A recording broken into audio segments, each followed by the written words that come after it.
आप देख रहे हैं आज तक। मैं हूं आपके साथ नवजोत रंधावा। राजस्थान की गहलोत सरकार सबसे बड़े संकट में है। सियासी संग्राम के बीच आज राजस्थान में कांग्रेस विधायकों की बैठक बुलाई गई है और कांग्रेस ने बैठक के लिए सभी विधायकों को व्हिप भी जारी किया है। इसके साथ ही सचिन पायलट ने बगावती तेवर अपनाए हुए हैं।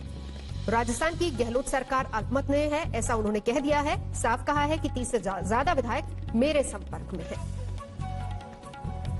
युवा और अनुभव के जिस बिगड़े तालमेल ने मध्य प्रदेश में कमलनाथ सरकार को सत्ता से बाहर कर कमल खिलाया था, राजस्थान भी अब उसी ट्रैक पर जाता दिख रहा है।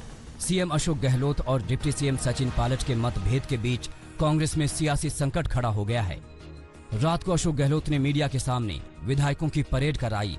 सीएम आवास पर बैठक हुई, जहां कांग्रेस में खींचतान का असर साफ देखा गया।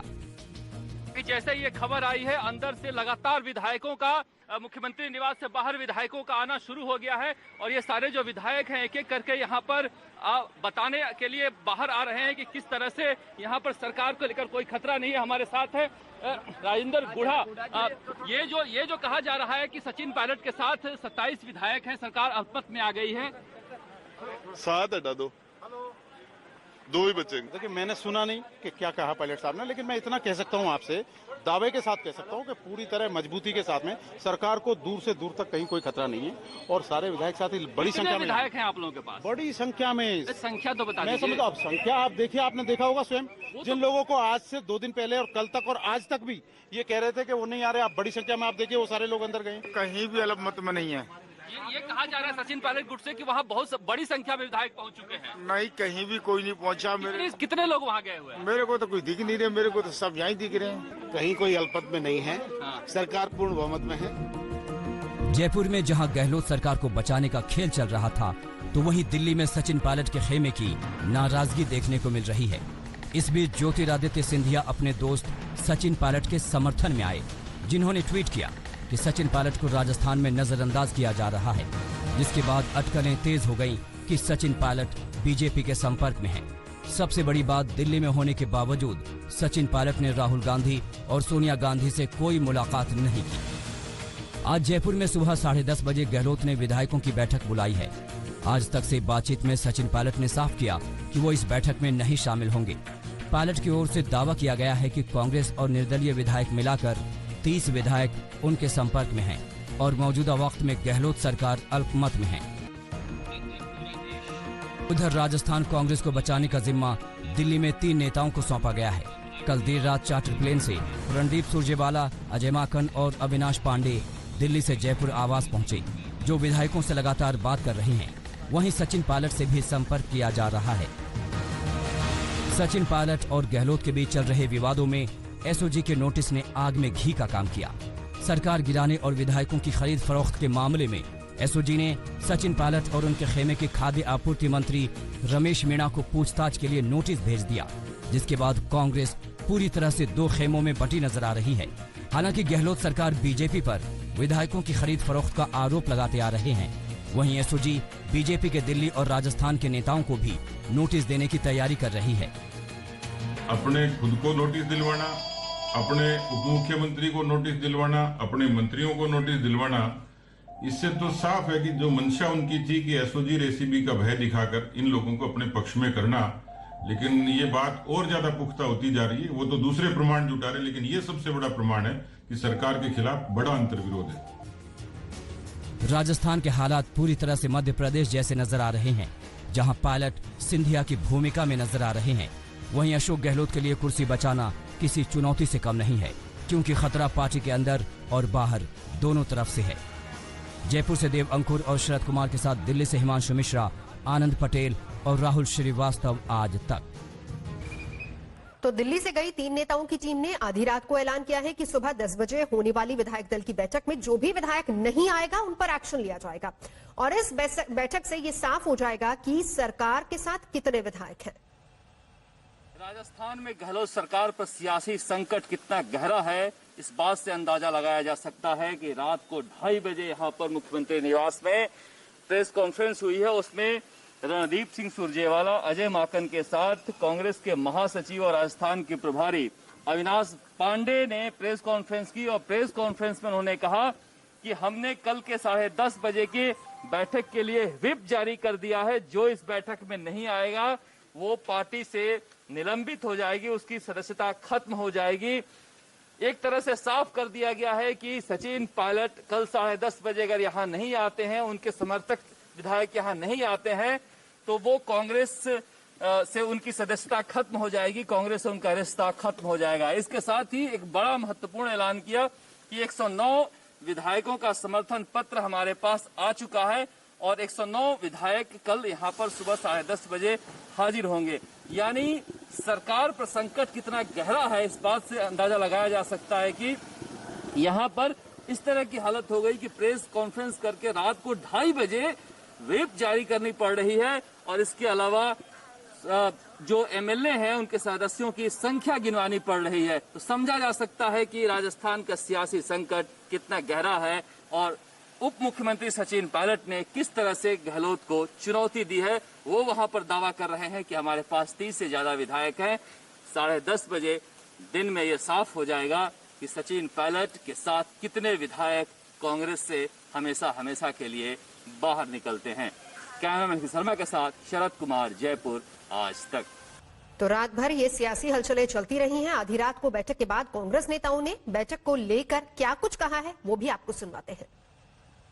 109 विधायकों ने सहमति पत्र पर साइन कर अपना समर्थन और अपना पूर्ण विश्वास माननीय अशोक गहलोत जी के नेतृत्व में कांग्रेस सरकार पर और माननीय सोनिया गांधी जी और राहुल गांधी जी के नेतृत्व पर अपना विश्वास जाहिर किया है। इसके अलावा कुछ अन्य विधायकों ने भी माननीय मुख्यमंत्री जी से फोन पर बात की है। इस सहमति पत्र में अपनी स्वीकृति देकर अपना पूर्ण विश्वास कांग्रेस पार्टी पर और माननीय अशोक गहलोत जी के नेतृत्व में कांग्रेस सरकार पर जाहिर करने जा रहे हैं। 10:30-11 बजे सीएलपी की बैठक बुलाई गई है, जिसके लिए सभी कांग्रेस के सम्मान्य विधायकों को व्हिप जारी किया गया है और उस व्हिप में विशेष आग्रह किया गया है कि इस मीटिंग में उनका सहभागी होना, उनका उपस्थित रहना अनिवार्य है। जो कोई विधायक इस बैठक में उपस्थित नहीं होता है, किसी निजी विशेष कारणों का उल्लेख किए बिना उन विधायकों पर अनुशासनात्मक कार्यवाही, सख्त कार्यवाही की जाएगी। ये विशेष उल्लेख मैं यहां करना चाहता हूं।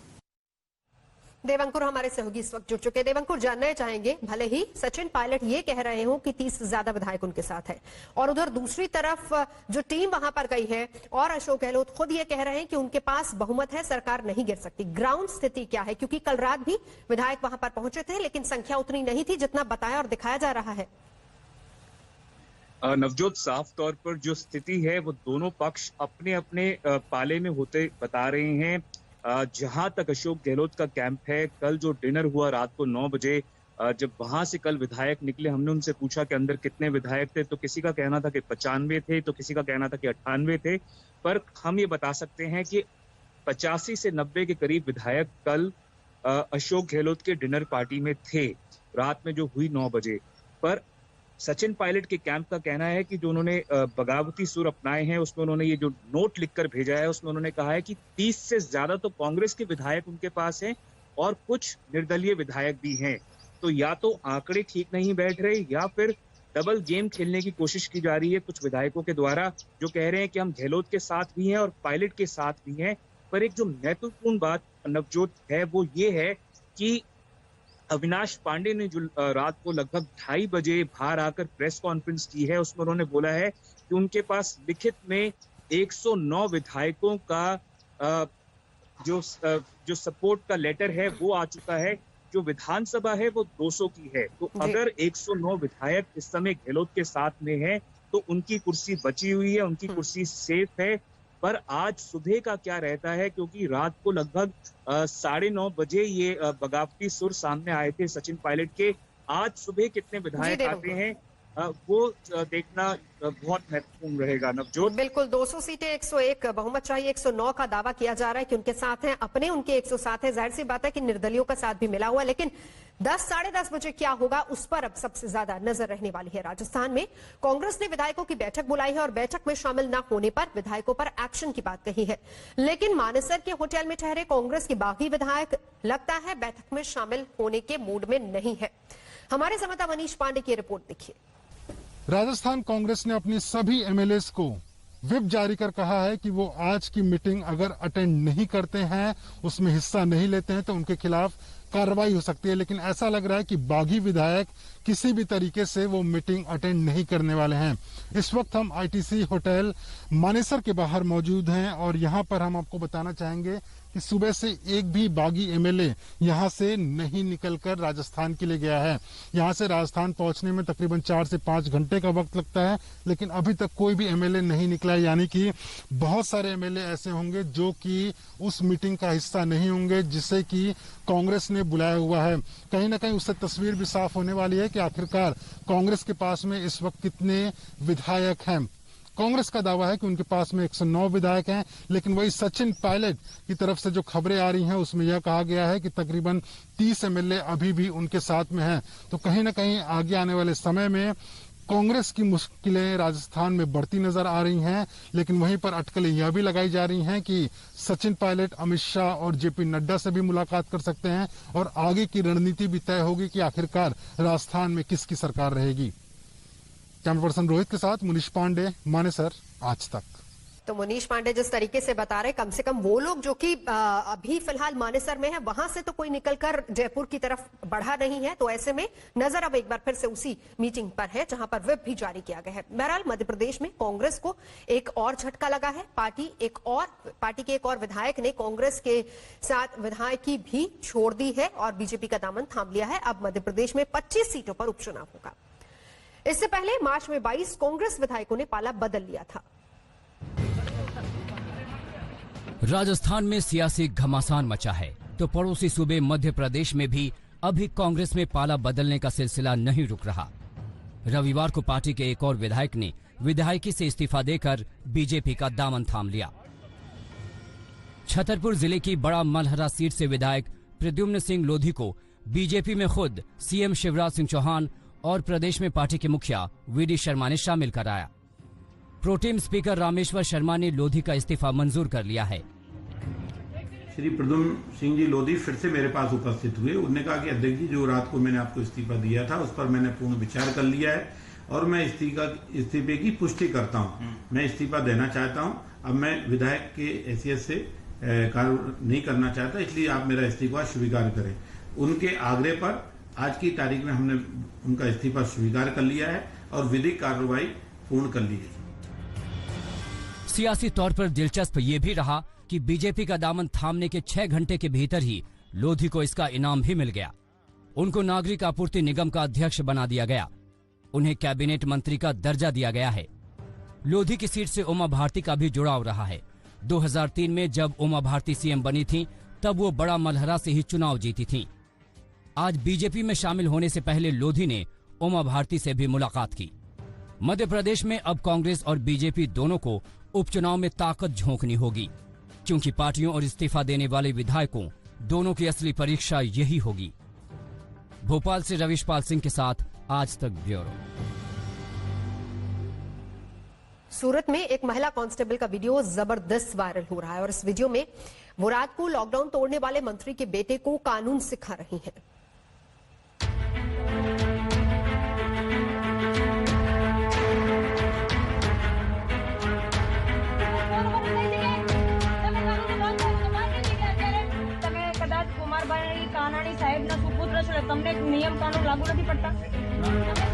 सत्ता के हनक में चूर एक तरफ गुजरात के स्वास्थ्य राज्य मंत्री कुमार भाई कानानी का बेटा है जो लॉकडाउन तोड़ता हुआ रात को पकड़ा गया। दूसरी तरफ कानून का पालन करवाने की ड्यूटी कर रही कांस्टेबल सुनीता यादव। તમે સમાજસેવક છો? સમાજસેવક છો? તો તમારું ફરજ શું બને કે આ લોકો જે કઈ કરતા એ લોકો રોકવાનું હોય, એ લોકોને આગળ પેલું કરવાનું હોય। ये वीडियो बुधवार रात का है जो अब वायरल हो चुका है। दरअसल सूरत के वारछा इलाके में लेडी कांस्टेबल सुनीता यादव ने मंत्री के बेटे को उसके दोस्तों के साथ इस गाड़ी में पकड़ा जो उसके पिता की है। बिना मास्क बाजार में घूम रहे मंत्री के बेटे ने मास्क तो पहन लिया, लेकिन लेडी कांस्टेबल को अपने पिता के मंत्री होने की धौंस जमाता रहा। कुमारभाई कानाणी आरोग्य मंत्री ओके ओके बराबर समझाइए। इसके बाद सुनीता यादव मंत्री के बेटे पर कार्रवाई के लिए अड़ गई, लेकिन उन पर दबाव पड़ा तो उन्होंने इस्तीफा दे दिया। सुनीता यादव के इस्तीफे के बाद ये वीडियो वायरल हो गया। महिला कांस्टेबल के समर्थन में संदेशों की बाढ़ आ गई। आखिरकार पुलिस ने मंत्री के बेटे और उसके तीनों दोस्तों को गिरफ्तार किया, लेकिन उन्हें जमानत मिल गई। इसके बाद गुजरात के स्वास्थ्य राज्य मंत्री कुमार भाई कानानी भी सामने आए। उनका कहना है कि बेटे ने जो किया उस पर कानून ने अपना काम किया है, लेकिन सुनीता यादव अकेली नहीं है। उसके पीछे कुछ लोग हैं जिन्होंने इस मामले को तूल दिया है। आप उसके सामने जो भी करना है कार्यवाही करना चाहिए आपको, तो उसमें कोई हमारी आपत्ति नहीं है। लेकिन जिस तरह से उसने गालियां दी है और जिस तरह से उसने जो हमारे साथ व्यवहार किया है वो भी सही नहीं है, वो भी गलत है। मंत्री के इस बयान के बावजूद उनके बेटे के कानून तोड़ने की बात को नजरअंदाज नहीं किया जा सकता है, लिहाजा पुलिस ने इस मामले में जांच बिठा दी है। वहीं सुनीता यादव का इस्तीफा फिलहाल स्वीकार नहीं किया गया है। अहमदाबाद में गोपी खांगर के साथ संजय सिंह राठौर, सूरत, आज तक। गैंगस्टर विकास दुबे और पुलिस के गठजोड़ का राज फाश करने के लिए योगी सरकार ने एसआईटी गठित की है और गठन के साथ ही एसआईटी ने जांच भी शुरू कर दी है।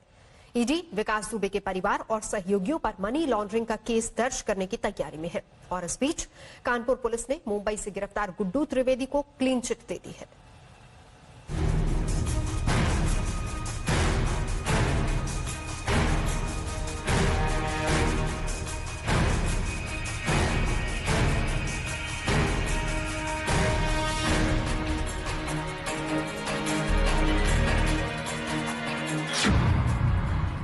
गैंगस्टर की कुंडली खंगालने में जुटी यूपी सरकार।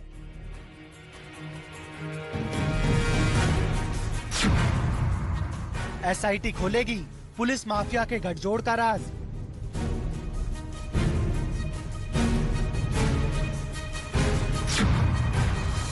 परिवार और सहयोगियों पर दर्ज होगा मनी लॉन्ड्रिंग का केस।